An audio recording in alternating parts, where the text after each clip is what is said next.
Allahu Akbar, Allahu Akbar, Allahu Akbar, Allahu Akbar, Allahu Akbar, Allahu Akbar, Allahu Akbar, Allahu Akbar, walillahil hamd. Allahu Akbar kabira walhamdulillahi katsira wa subhanallahi bukratan wa asila. La ilaha illallah wa la na'budu illa iyyah mukhlisina lahud-din wa lahul karihal kafirun. La ilaha illallah wahda sadaqa wa'da wa nasara abda wa 'azza jundahu wa hazama al-ahzaba wahda. La ilaha illallah wallahu akbar, Allahu akbar, walillahil hamd. Alhamdulillah, alhamdulillah nahmaduhu wa nasta'inuhu wa nastaghfiruh wa na'udzu billahi min sururi anfusina wa min sayyiati a'malina. May yahdihillahu fala mudilla lahu wa may yudlilhu fala hadiya lahu. أشهد أن لا إله إلا الله وحده لا شريك له وأشهد أن محمدا عبده ورسوله لا نبي بعده. اللهم صل وسلم على سيدنا محمد وعلى آله وأصحابه ومن تبعه بإحسان إلى يوم القيامة. أما بعد فيا عباد الله أوصيكم وأوصي بتقوى الله وطاعته لعلكم تفلحون. فقال تعالى في القرآن الكريم يا أيها الذين آمنوا اتقوا الله حق تقاته ولا تموتن إلا وأنتم مسلمون. صدق الله. Ma'asyiral muslimin rahimakumullah. Di atas mimbar yang sangat mulia ini, di hari yang penuh dengan barakah, mari sama-sama kita bersyukur kepada Allah dan senantiasa berselawat kepada Nabi kita Muhammad sallallahu alaihi wasallam. Dan juga jangan lupa juga bagaimana kita bersyukur atas nikmat-nikmat yang Allah berikan kepada kita, sehingga hari ini Allah berikan kita panjang umur, sehat wal afiyah dalam rangka melaksanakan salat Idul Adha. Allahu akbar, Allahu akbar, walillahil hamd. Ma'asyiral muslimin wal muslimat rahimakumullah. Di waktu yang sangat mustajab ini, khatib berwasiat kepada diri khatib khususnya dan kepada para jemaah umumnya untuk senantiasa meningkatkan iman dan takwa kepada Allah Rabbul Alamin, agar kelak Allah berikan kita di kehidupan yang sementara ini kebahagiaan, dan kelak Allah berikan juga kebahagiaan yang selama-lamanya kelak di akhirat nanti. Allahu akbar, Allahu akbar. Ma'asyiral muslimin wal muslimat rahimakumullah. Hari ini kita sama-sama tahu hari Idul Adha. Biasa kita sebut juga dengan hari raya haji. Biasa juga kita sebut dengan hari raya kurban. Kenapa disebut dengan hari raya haji? Karena di bulan ini, di hari ini, kaum muslimin dari kalangan orang-orang mukmin yang diberikan kelebihan harta dan kelapangan harta, mereka semua sedang berkumpul bersama di satu tempat di kota suci dalam rangka memenuhi panggilan Allah Rabbul Alamin. Sampai saat ini pun para jemaah sekalian, tamu-tamu Allah yang sedang melaksanakan ibadah haji masih melaksanakan rangkaian manasik haji, yaitu dalam rangka melempar jumrah, melaksanakan kurban, dan juga sebagian melaksanakan tahallul para jemaah sekalian. Dan juga hari Idul Adha biasa kita sebut dengan hari raya kurban. Kenapa dikatakan hari raya kurban? Karena kita tahu di hari raya kurban ini, setiap kita orang Islam yang diberikan pula kelapangan rezeki di tanah airnya masing-masing, mereka membeli hewan-hewan ternak seperti kambing, sapi, dan onta untuk dikorbankan dalam rangka kebaktian kepada Allah Rabbul Alamin. Ma'asyiral muslimin wal muslimat rahimakumullah. Kita tahu sekali para jemaah sekalian, setiap tahun kita rayakan, setiap tahun kita peringati. Bahkan di antara kita sudah tahu tahun yang akan datang jatuhnya tanggal berapa. Bahkan sebulan sebelum datang Idul Adha, kita udah berasa akan datang hari raya daripada Idul Adha atau hari raya kurban. Dengan berangkatnya kloter-kloter pertama daripada jemaah haji, seminggu menjelang daripada Idul Adha pun kita merasa dengan banyaknya pedagang-pedagang hewan korban di antara kampung-kampung halaman kita. Kita tahu dan hafal betul bagaimana hari raya korban ini. Di hampir setiap rumah-rumah orang Islam, bahkan di negeri kita Indonesia, hampir setiap masjid dan mushola diadakanlah ibadah korban dengan penyembelihan hewan-hewan korban. Ma'asyiral muslimin rahimakumullah, hari raya korban ini para jemaah sekalian bukan sekadar hari raya yang hanya kita ingat-ingat dan kita rayakan sebagaimana upacara-upacara peringatan yang sering kita adakan setiap bulan, setiap tahun, ataupun peringatan-peringatan lainnya. Tapi hari raya korban ini pesan untuk kita semua para jemaah sekalian, bukan sekadar menyembelih hewan korban, bukan sekadar menumpahkan darah daripada hewan-hewan korban yang kita bawa, yang kita beli, yang kita tunjuki kepada kaum muslimin lainnya sebagai tanda syukur kita kepada Allah kita mampu membeli hewan korban. Para jemaah ma'asyiral muslimin wal muslimat rahimakumullah, Allah berfirman dalam Al-Quran, la yanaluhu luhumuha wala dima'uha walakin yanaluhu taqwa minkum. Sampai Allah mengatakan, wahai kaum muslimin, sesungguhnya tidak sampai itu daging-daging korban kalian, darah-darah daripada hewan korban kalian yang kalian tumpahkan, tetapi yang sampai kepada Allah, takwa kepada Allah, ketakwaan, ketaatan, kebaktian kita kepada Allah Subhanahu wa taala. Ma'asyiral muslimin rahimakumullah, hari raya korban, kalau kita lihat dari segi bahasa korban, yang namanya korban para jemaah sekalian tidak lepas dari arti juga perjuangan. Seorang pejuang bohong dan dusta kalau dia mengatakan seorang pejuang tapi dia tidak rela berkorban. Tidak mungkin ada seorang ahli kurban yang rela mengorbankan segala-galanya untuk Allah tapi dia tidak pernah berjuang. Ma'asyiral muslimin rahimakumullah, pesan Allah daripada peringatan hari raya korban dari berbagai macam hikmah dan pelajaran di antaranya bahwasannya hari raya korban yang kita peringati dan kita rayakan setiap tahunnya, di antaranya Allah hendak berpesan kepada kita semua bahwa setiap kita adalah seorang pejuang para jemaah. Seorang pejuang yang siap rela berkorban. Apakah kita sebagai seorang bapak rumah tangga ataupun ibu rumah tangga ataupun kita seorang pemimpin masyarakat, pemimpin organisasi, satu perusahaan, karyawan, setiap kita semua pemimpin dan kita berjuang untuk yang kita pimpin para jemaah sekalian. Ma'asyiral muslimin rahimakumullah, maka jadilah pejuang-pejuang yang rela berkorban, bukan saja pejuang-pejuang yang tidak mau berkorban. Hari ini banyak orang berjuang tapi cari korban. Berapa banyak di antara kita cuma jadi korban para jemaah sekalian. Maka dengan hari raya korban ini para jemaah sekalian, Allah berpesan bahwa setiap kita adalah pejuang yang rela berkorban demi menegakkan kalimat Allah dan menegakkan sunnah Nabi SAW. Kita tahu betul hari raya Idul Adha, hari raya haji, rangkaian manasik haji ataupun hari raya korban ini tidak lepas dari kisah daripada keluarga Nabi Allah Ibrahim alaihissalam. Kita hafal, kita tahu betul rincian-rincian cerita kisah Nabi Allah Ibrahim. Mereka ini adalah contoh teladan buat kita para jemaah sekalian.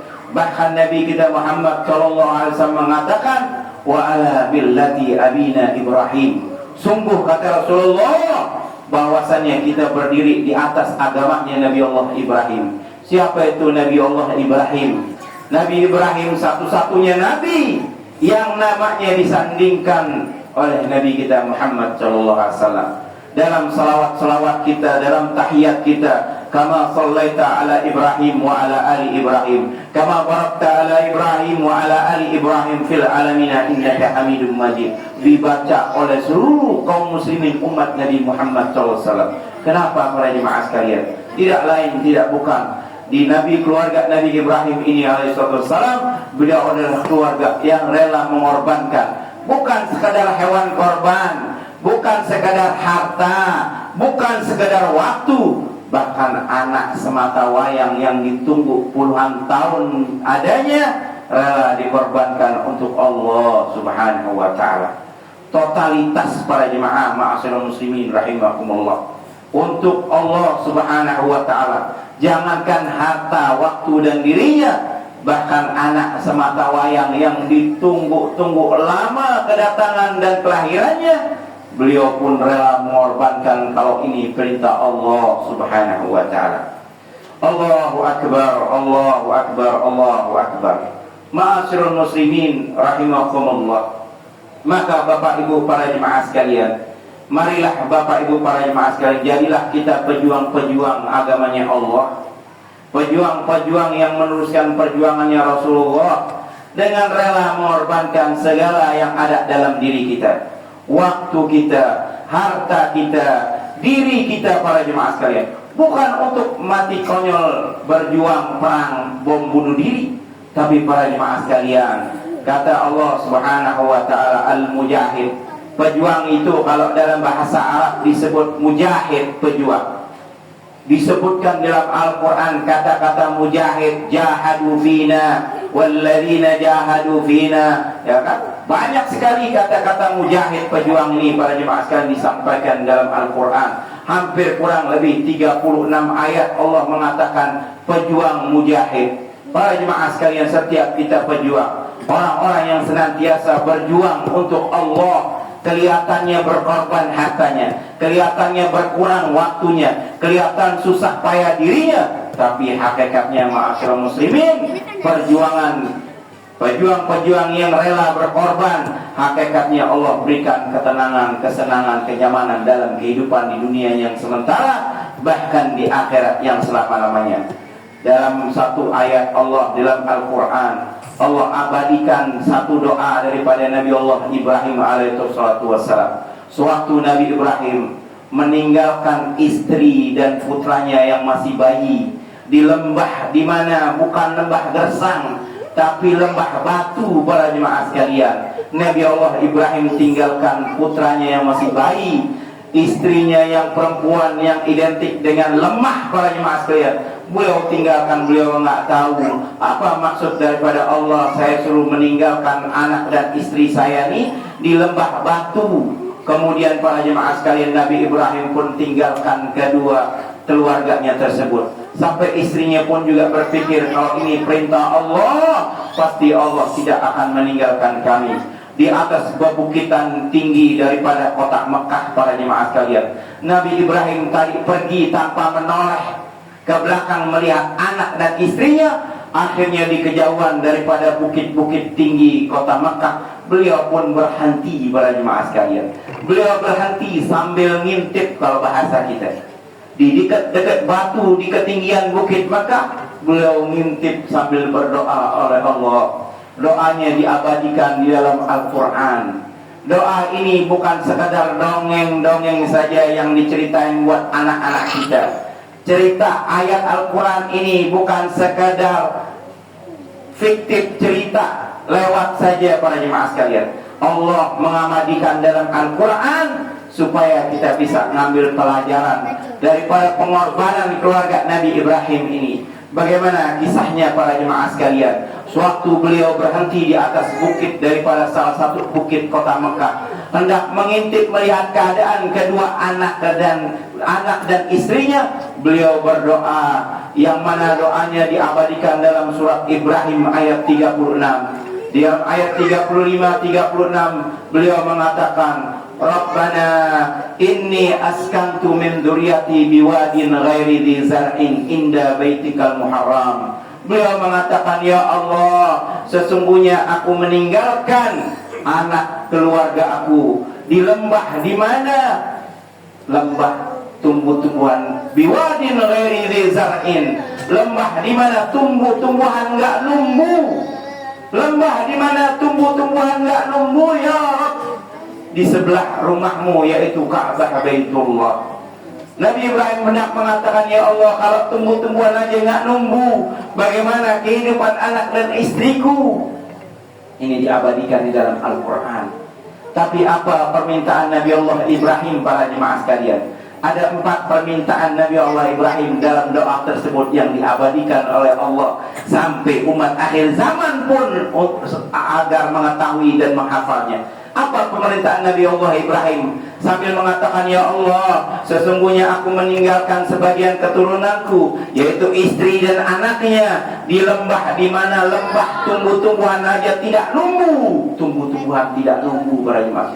Bagaimana tumbuh-tumbuhan mau numbuh? Di mana buminya batu, dinding-dinding kiri kanannya batu para jemaah sekalian. Bukan tandus, bukan desak, tapi batu para jemaah sekalian. Apa permintaan Nabi Allah Ibrahim kepada Allah? Yang pertama beliau meminta, Rabbana liyuqimus shalah. Ya Allah, jadikan mereka orang-orang yang selalu menjaga salat. Masya Allah, doanya Nabi Ibrahim. Bukan saja anak-anak keturunannya menjadi orang yang menjaga salat, bahkan semua anak cucunya menjadi nabi, pembawa perintah risalah ilahi. Sampai Nabi kita Muhammad SAW, beliau juga keturunan Nabi kita Muhammad SAW. Bahkan Bapak Ibu sekalian, kalau pernah pergi ke Tanah Suci, ya, kita akan merasakan bagaimana semangat kita untuk pergi melaksanakan ibadah sholat ke Masjidil Haram. Bahkan bukan menunggu azan yang biasa kita lakukan di kampung halaman kita, bukan nunggu qomat 2 jam 3 jam sebelum azan, setiap orang berbondong-bondong pergi menuju Masjidil Haram. Ini doa Nabi Allah Ibrahim, Rabbana liyuqimus shalah. Kemudian yang kedua, Nabi Ibrahim berdoa lagi, faj'al afidatan minan nas tahwi ilaihim. Ya Allah, jadikanlah setiap manusia condong untuk datang ke situ para jemaah sekalian. Masya Allah, hadirin mulia Allah Subhanahu wa taala. Bagi Bapak Ibu yang pernah pergi melaksanakan umroh ataupun haji, nggak bakal pernah hilang rasa rindu dan keinginan untuk kembali lagi dan lagi para jemaah sekalian. Ditanyakan masing-masing yang pernah pergi haji dan umroh, ataupun Bapak Ibu yang belum pernah, tanya kepada Bapak Ibu yang sudah pernah pergi, bagaimana perasaannya kepengen kembali lagi dan lagi terus ke Tanah Suci. Ini doa Nabi Allah Ibrahim. Tanah yang tidak bisa tumbuh-tumbuhan, sampai saat ini dibondong-bondong manusia, satu-satunya negeri, satu-satunya kota para jemaah sekalian yang mengkuota kedatangan tamu-tamu Allah hanya di kota suci Mekah Al-Mukarramah. Hari ini ribuan orang nggak bisa haji. Kenapa? Karena para jemaah sekalian nggak muat di sana. Kalau visa furoda dikeluarkan, maka tenda-tenda jadi begitu padat, antrian-antrian kamar mandi. Kasihan para jemaah sekalian kalau visa furoda dikeluarin. Lihat para jemaah sekalian, kalau kita negeri-negeri yang lain berbondong-bondong mempersilahkan orang-orang datang ke negeri kita untuk berwisata, berjualan, ya, membelanja, jalan-jalan. Tapi satu-satunya negeri di dunia ini para jemaah sekalian yang mengkuota, membatasi datangnya daripada manusia karena banyaknya yang kepingin datang sana. Ini salah satu doa daripada Nabi Allah Ibrahim, faj'al afidatan minan nas tahwi ilaihim. Ya Allah, jadikanlah setiap manusia condong hatinya senang untuk datang ke tanah suci Mekah Al-Mukarramah. Masya Allah. Kemudian yang ketiga, Nabi Allah Ibrahim katakan, warzuqhum minas samarat. Ya Allah, berikanlah mereka rezeki daripada macam-macam buah.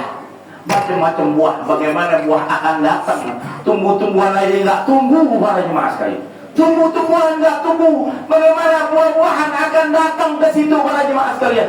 Berkat doa Nabi Allah Ibrahim. Bapak Ibu yang pernah ke kota suci Mekah para jemaah sekalian akan lihat macam-macam buah kita dapetin di sana. Buah yang ada di Indonesia semuanya ada di sana. Tapi buah yang ada di sana belum tentu ada di Indonesia. Padahal tanaman yang nggak tumbuh di sana. Padahal kebunnya nggak bisa ditanam di sana, tapi segala macam buah Allah berikan. Allah makmurkan, Allah kayakan para jemaah sekalian kota suci Mekah Al-Mukarramah. Yang terakhir doa Nabi Allah Ibrahim, la'allahum yashkurun. Ya Allah, jadikanlah mereka orang-orang yang bersyukur. Kenapa dikatakan orang-orang bersyukur? Orang bersyukur hanyalah orang-orang beriman. Maka Bapak Ibu para jemaah sekalian, dari ayat ini kita sama-sama ambil pelajaran. Kalau kita rela berkorban untuk agamanya Allah, berkorban bukan mati konyol perang ke negeri untuk jihad, bukan. Berkorban kata Allah Subhanahu wa taala, al-mujahid man jahada nafsahu. Pejuang itu adalah orang yang bisa berjuang dengan hawa nafsunya. Bahkan Nabi Allah Muhammad SAW pada saat perang Badar, para jemaah sekalian, perang besar yang menentukan masa depan orang Islam. Kalau saat itu di Badar kita kalah, maka nggak ada lagi orang Islam, para jemaah sekalian. Sampai Nabi menangis-nangis di tengah malam berhari-hari mengatakan, ya Allah, kalau kau hancurkan ini prajurit-prajurit Islam, maka Islam nggak bakal ada di masa depan. Maka Allah menangkan. Setelah menang, maka Nabi Allah Muhammad SAW mengatakan kepada sahabatnya, wahai sahabat-sahabatku, kita baru selesai dari perang kecil. Sahabat nengok kiri kanan, perang kecil, 300 orang melawan 1000, perang kecil. Apakah ada perang lagi lebih besar dari ini, wahai Rasulullah? Kata Rasulullah, perang melawan hawa nafsu kita. Ma'asyiral muslimin rahimakumullah, mari jadi pejuang-pejuang yang melawan nafsu kita. Untuk apa jemaah ma'asyiral muslimin wal muslimat rahimakumullah? Melawan hawa nafsu kita untuk kita tundukkan mengikuti perintah Allah dan perintah Rasulullah SAW. Nafsu kita nggak bakalan kepengin ngikutin perintah Allah. Nafsu kita nggak bakal kepengin mengikuti perintah Rasulullah. Maka ma'asyiral muslimin, di hari raya korban ini mari berkorban para jemaah sekalian. Semua kita harus berkorban. Berkorban untuk Allah dan Rasulnya kelihatannya berkurang, kelihatannya jihadnya susah. Tapi para jemaah sekalian, percayalah, pada saat kita berkorban untuk agamanya Allah, mendirikan sholat, mengeluarkan zakat, berpuasa, dakwah kepada umat, memakmurkan masjid dan musala, membantu kaum fakir wal masakin, kelihatannya para jemaah sekalian kayaknya susah, kayaknya sulit, tapi hakikatnya para jemaah sekalian, sebagaimana Nabi Ibrahim, Allah akan berikan 4 utama nanti kita di dunia. Yang pertama, sebagaimana doa Nabi Ibrahim, anak-anak kita akan dijaga menjadi anak-anak yang selalu menjaga sholat. Hari ini kita bingung kenapa anak kita nggak sholat.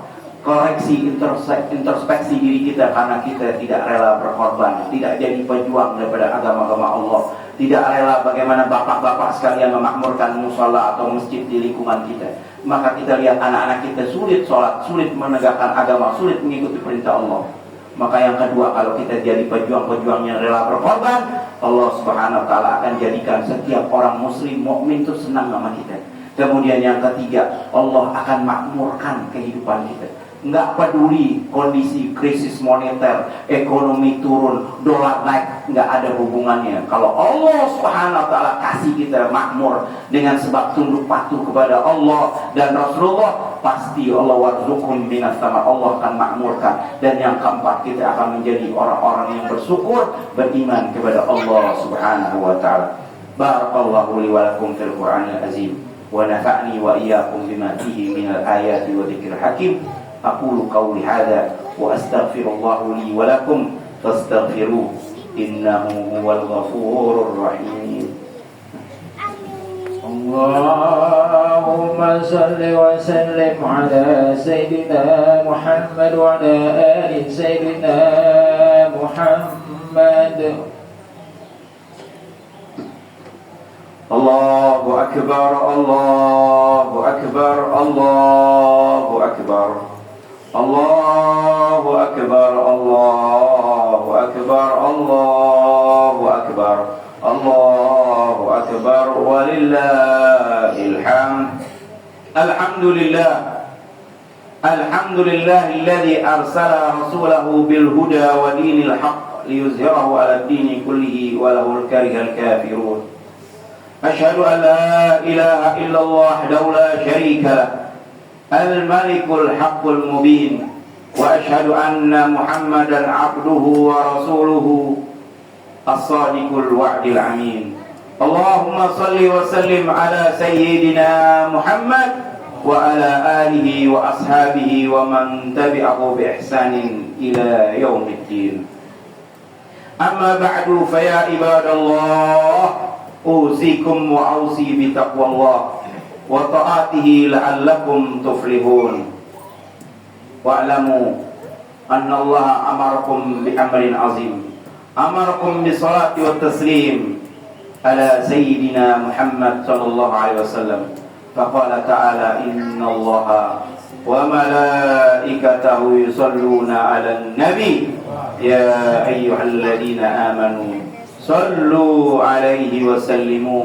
تسليما اللهم صل وسلم على سيدنا محمد وعلى آل سيدنا محمد كما صليت على سيدنا إبراهيم وعلى آل سيدنا إبراهيم وبارك على سيدنا محمد وعلى آل سيدنا محمد كما باركت على سيدنا إبراهيم وعلى آل سيدنا إبراهيم في العالمين إنك حميد مجيد وارض اللهم عن خلفاء الراشدين ساداتنا أبي بكر وعمر وعثمان وعلي رضي الله عنهم وعن بقية قرابة صحابة رسول الله صلى الله عليه وسلم اللهم اغفر للمؤمنين والمؤمنات والمسلمين والمسلمات الأحياء منهم والأموات اللهم انصر الإسلام والمسلمين وعزة الإسلام والمسلمين وأهلك الكفر والمشركين ودمر أعداءك أعداء الدين برحمتك يا أرحم الراحمين اللهم ادفع عنا البلاء والوباء والغلاء والزلازل وسوء الفتنة والمحن ما ظهر منها وما بطن عن بلدنا هذا خاصة وسائر البلدان المسلمين عامة يا رب العالمين ربنا تقبل منا إنك أنت السميع العليم وتب علينا إنك أنت التواب الرحيم ربنا آتنا في الدنيا حسنة وفي الآخرة حسنة وقنا عذاب النار عباد الله إن الله يأمر بالعدل والإحسان وإيتاء ذي القربى وينهى عن الفحشاء والمنكر والبغي يعظكم لعلكم تذكرون فاذكروا الله يذكركم واشكروه على نعمه يزدكم ولذكر الله أكبر بالله التوفيق والهداية والسلام عليكم ورحمة الله وبركاته